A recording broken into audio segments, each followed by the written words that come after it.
Okay, Organic Chemistry 2341. Today we're going to start chapter 10. We'll have two videos on radicals and radical reactions. Okay, so let's start by doing a little bit about the types of bond cleavage we've seen up to now.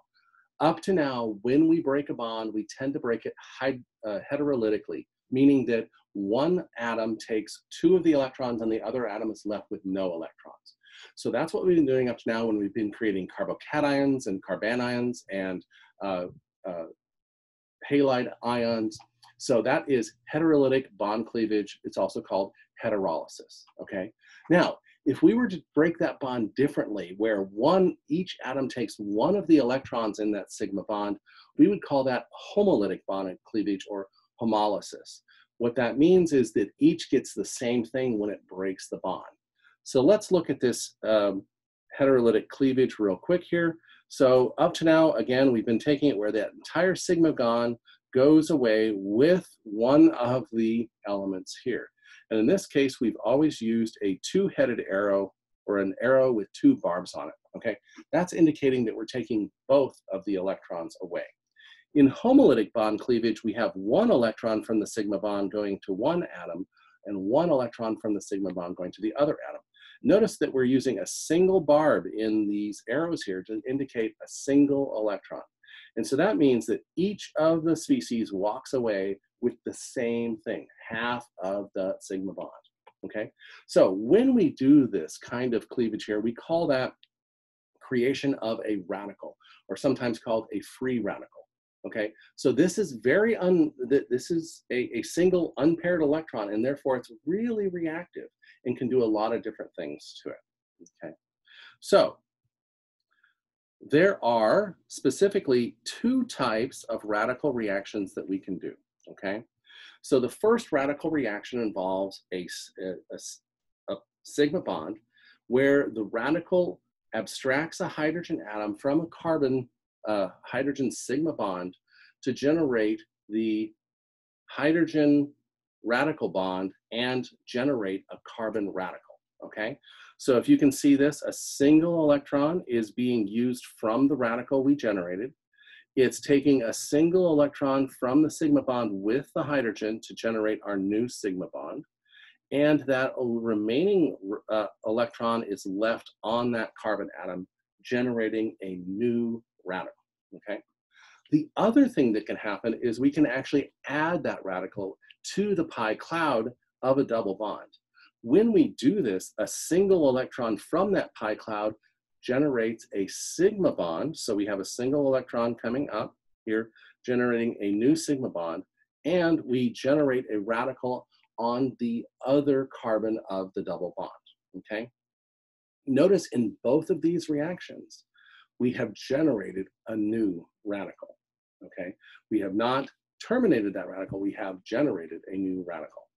And that's one of the key things about radical reactions, okay? So, just like in the concept of carbocations, we are looking at different types of radicals formed. We can have primary, secondary, or tertiary radicals based on the number of carbons attached to the carbon of interest, okay?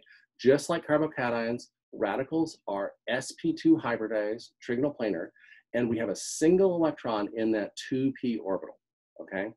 So that means that that single electron is above and below the plane of that sp3 hybridized carbon, okay? That being said, the number of alkyl groups associated with the radical does change the stability of the radical, where the tertiary radical is more stable than a secondary radical, which is more stable than a primary radical and more stable than a methyl radical, okay? Now, while the energy difference is not as big as in a carbocation, there is still a difference in it that allows us for a difference in reactivity. Okay, so what do I mean by difference in energy? First of all, when we talk about the energy system, we have to think about the enthalpy of the reaction. And so when we're talking about the enthalpy of the reaction, that bond breaking consumes energy, bond formation releases energy. Therefore, when we form a more stable bond, it releases heat, okay? So when we look at our bond dissociation of a homolytically cleaved bond, we have to think about the total change in the reaction. Therefore, the total change in enthalpy is equal to the sum of the dissociation enthalpy of all the reactants minus the dissociation of all the enthalpy of all the products, okay? So the net change between reactants and products is what we're looking at here. So in this example here, we want to go through a reaction, a radical reaction, converting hydrogen and fluorine gas into 2 equivalents of hydrogen fluoride, okay? And this is done in a radical fashion. So if we look at the enthalpy of what's happening here, the net reaction is going from 1 equivalent of hydrogen and 1 equivalent of fluorine to 2 equivalents of HF, okay?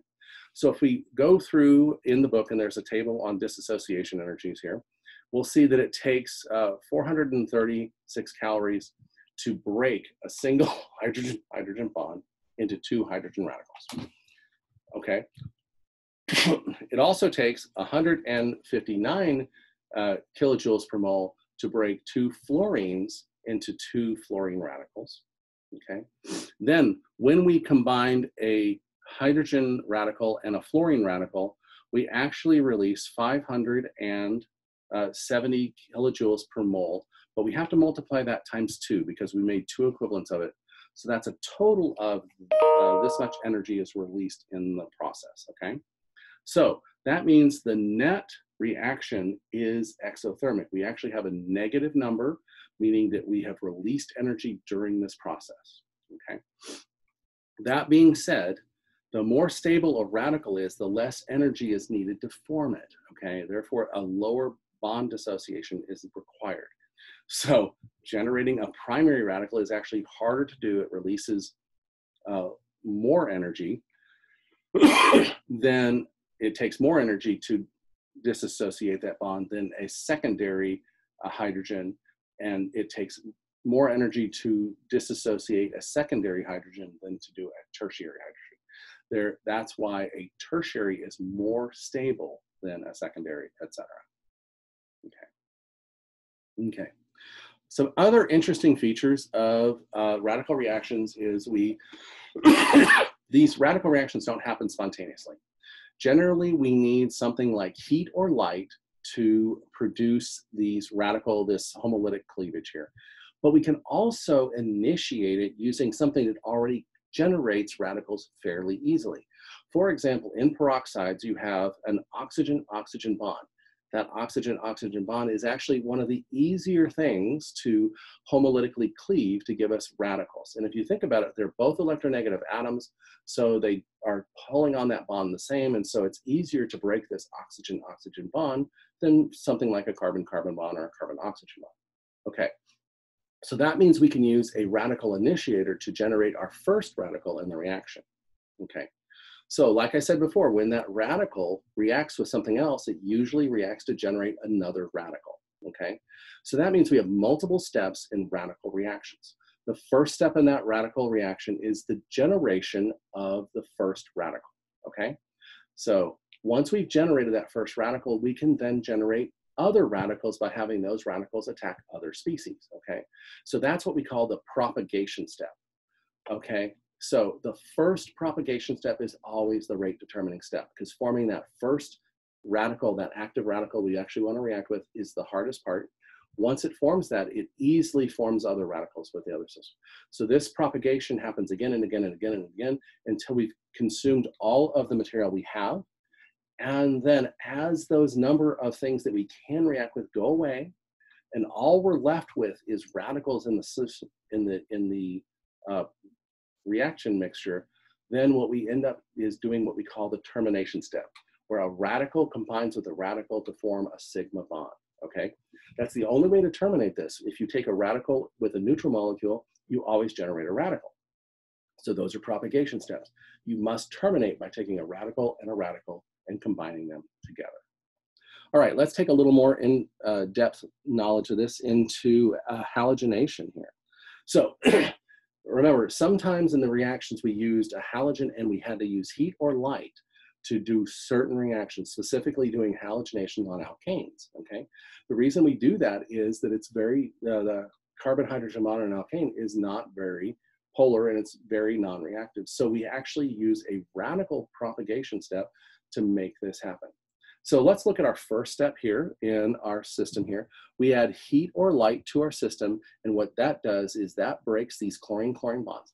Think about that. The chlorine-chlorine bond is non-polar, and they both want the electrons, so it's less energy to break it into two radicals than it is to take it into an anion and a cation, okay?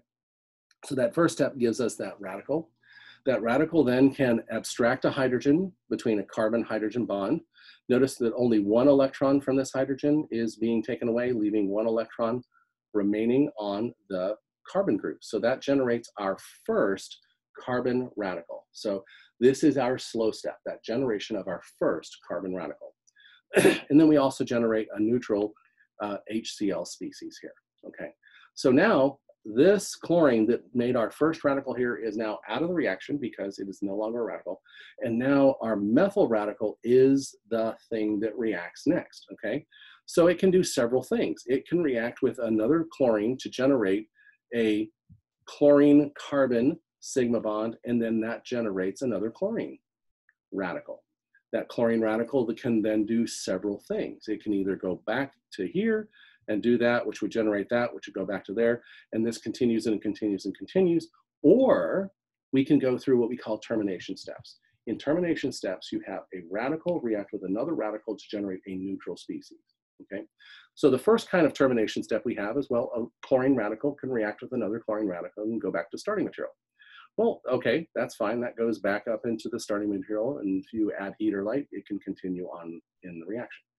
The second thing that can happen is you can have two radicals of carbon attached to each other, and we get chain extension. And that would give us a higher molecule possible.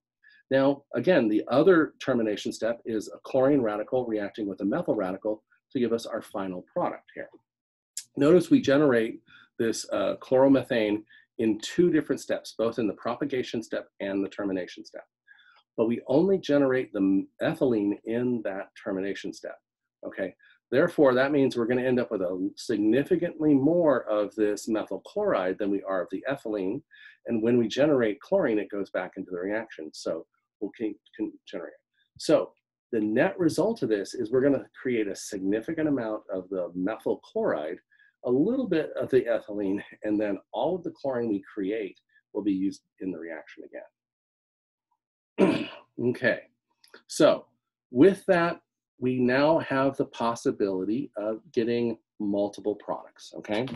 So let's talk about the probability of a radical doing one thing versus another, okay? So if we look at this compound here, we have two different types of reaction sites. We have the reaction site here at the terminal methyl group, and then we have the reaction site here and the methylene in the middle here.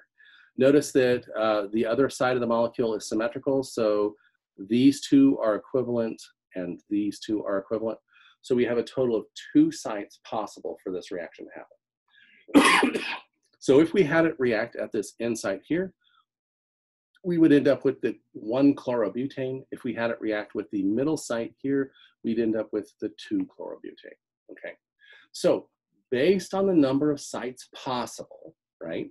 We have a total of 3 hydrogens here and 3 hydrogens here, which means we have 6 out of these 10 hydrogens, because there's 4 in the middle here. 6 of the 10 hydrogens are possible to give us our one chlorobutane.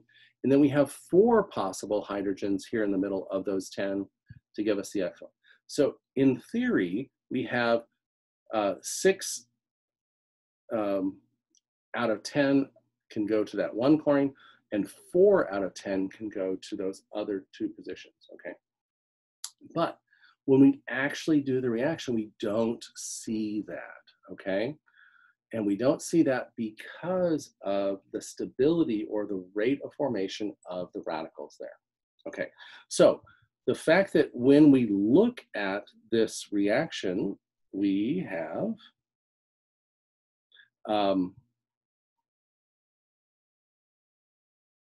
when we look at this reaction, we actually experimentally derive different numbers here. We have to account for that. And so we can actually back calculate from what we experimentally get to give us the relative reaction rate of each of the types of radicals formed, okay? So what we can do is we can back calculate and say, okay, a primary radical is a relative rate of 1. Well, a secondary radical is 3.8 times faster than the primary, and then a tertiary would be 5 times faster than a primary as well. So we can use this reactivity ratio, this increased rate of formation, to actually help us predict our product ratio. And the way we do that is we add the probability times the reactivity, okay? So we look at the number of hydrogens, which is our probability that are equivalent, and then we look at the reactivity of those hydrogens, and then we can come up with a relative term of the number of times that radical we've generated. So in this case, just like we had before, we had 6 equivalent hydrogens out of those 10, gave it with a reactivity ratio of 1, gives us a total of 6 possible reaction formations at that time. We look at the 2 position, we had 4 of these hydrogens, so we had the probability of it reacting any one of those 4 sites, but we have to multiply that times the reactivity of that secondary carbon. And if we look at that secondary carbon, it's 3.8 times faster, which gives us a total of 15. So for every time this radical forms, 6 times it's going to happen at the primary, 15 times it's going to happen at the secondary, okay? So that means the total times we form radicals is going to be equal to 21, okay? So if we look at the 6 divided by the 21, that's approximately 30%. And if we look at the 15 divided by the 21, that's approximately 71%. Now remember, in the reaction there, we predicted because of the number of hydrogens, it should be 60, but we found it to be 26. And because we only had 4 hydrogens, we expected it to be 40%, but we found it to be 71%. Okay, that means that this relative reaction ratio, the relative reactivity of those sites, can help predict them. In fact, those relative reactivities are determined experimentally. So now that we know the relative reactivity of the different types of carbons, we can now predict the different product ratios.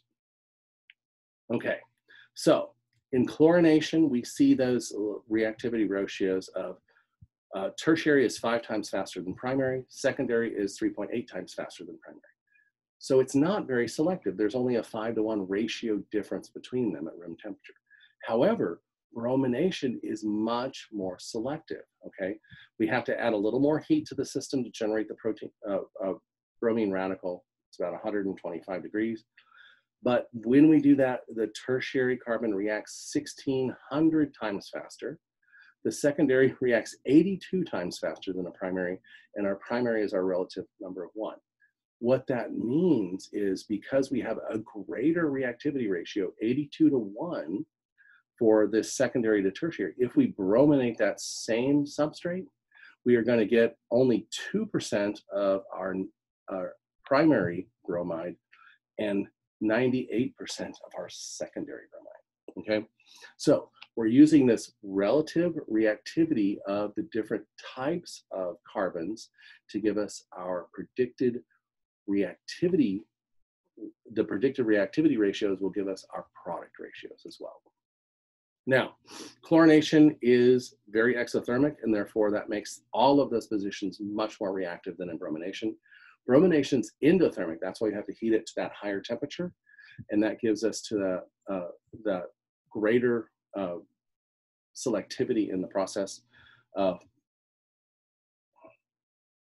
But fluorine is very reactive and is too violent to actually use, and iodine is too endothermic and it's really hard to do, okay? So what does that mean? When we look at the difference between bromination and chlorination, we have much higher selectivity in bromination because of the greater reactivity difference between the tertiary, the secondary, and the primary positions, okay? Chlorine is not as selective, and therefore it's more useful if all the carbons we're looking at are exactly the same. So for this example here, we have cyclohexane. In cyclohexane, all of those hydrogens are exactly the same. Therefore, when we chlorinate the species, all of them are going to react to give us only one product. Okay, so the net result here is in these radical reactions, bromine is much more selective than chlorination. Fluorine and iodine don't work very well in these reactions at all.